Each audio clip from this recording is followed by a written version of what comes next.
I like to tell stories about other people that I've encountered and the similar stuff that they've gone through. And it does several things. Number one, it lets them know that they're not alone. People sometimes feel that things happen to them and to nobody else, and that's not true. Bad things happen to good people and to all people all the time. The reason these people were losing their house wasn't because they did anything wrong. It's because they had some medical issues in the family, and the money went towards saving their family, not their house.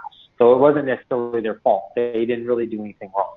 So many people, we have our blinders on. The first step in admitting you have a problem, is what? Admitting that you have a problem. So many people, very few people, probably 95% of people don't admit they have a problem. These people today admitted they had a problem, but they weren't willing to do what it's needed. And in 13 days, they were being thrown out of their house. Still were not willing to do what was necessary. First of all, in my opinion, the hardest part of our job is that people who go to AA, how often do they talk about their problems to just other random people? But they're willing to open up and tell other people who are in AA with them, correct? So humans, we're all being judged, and we don't want to be judged. Nobody likes that. It's not fun. So it's a very difficult conversation to have because people have a natural buying system that we all go through internally, whether we're buying a car, we're buying a refrigerator, we're selling something, it really doesn't matter. Step number one is they have to identify that they have a problem. You absolutely have to.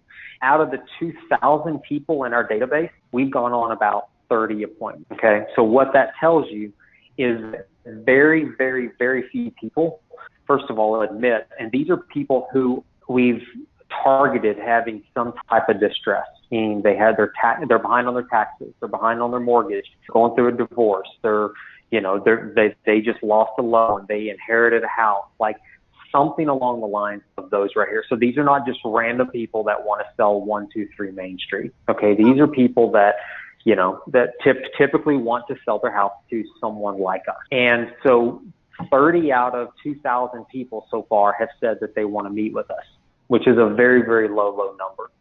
And of those people, I've probably locked up half of those because, and what I have found is the other half, the other 15 people that I didn't lock up, a lot of those people, they've identified they had a problem or an opportunity, but they're just evaluating their options. Step number two in any type of a buying process or a selling system or process. It's what all humans do. Third thing they have to do is they have to compare their options. And then the very last thing is they have to either make a decision whether to purchase it, to sell it, or just to pass. So of the 2,000 people in our database, we've talked to 30 people, I have personally met over 30 people, and 15 of those people for sure have identified the problem and have evaluated the options. Some of those people, the ones that I've actually worked with, they've already compared A, B, C, D, and they've made a decision.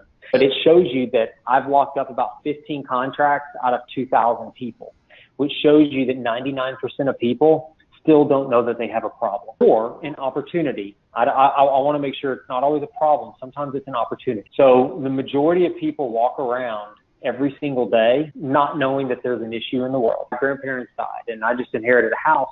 Well, there's no pain yet. There's absolutely no pain yet. The city hasn't started calling because the grass is high. The city hasn't started calling because somebody broke into the house. The city hasn't called because someone lit the house on fire. There's no pain yet. Somebody's gone through to be able to pick up the phone and say, I need help. Does that make sense? Sometimes it's not their fault because we don't recognize we have a problem or an opportunity until someone points it out to us or until we felt enough pain. Most people in life don't take action unless the pain is greater than the fear of change. And that is what's very, very, very difficult. And my job in the field is to get them. I can't tell them. I can't talk them into it. I have to ask you questions. They're questions that it's going to get you to think through your own issues so that you can make up your own mind. The process can take a minute or it could take years. It depends on the type of person and the type of pain that they're going through. And so the reason I tell you this right now is I feel it's impactful.